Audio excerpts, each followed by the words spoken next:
بسم اللہ الرحمن الرحیم۔ قل هو اللہ احد، کہہ دو کہ وہ اللہ ایک ہے، اس کا کوئی شریک نہیں، وہ یکتا ہے، اکیلا ہے۔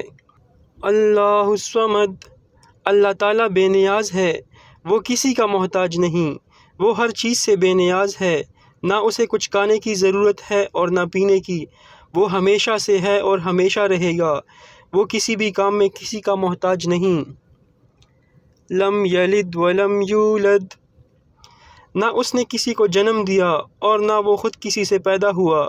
اللہ تعالیٰ اولاد سے پاک ہے، کیونکہ اولاد باپ کی جنس سے ہوتی ہے، اور اللہ تعالیٰ اس سے پاک ہے، اور یوں نہ وہ خود کسی سے پیدا ہوا ہے، کیونکہ وہ ہمیشہ سے ہے، اور پیدا ہونا اس چیز کی صفت ہے جو پہلے نہ ہو اور پھر وجود میں آئے۔ لم یلد ولم یولد، اور کوئی اس کے برابر نہیں، نہ اس کی ذات میں اور نہ اس کی صفات میں۔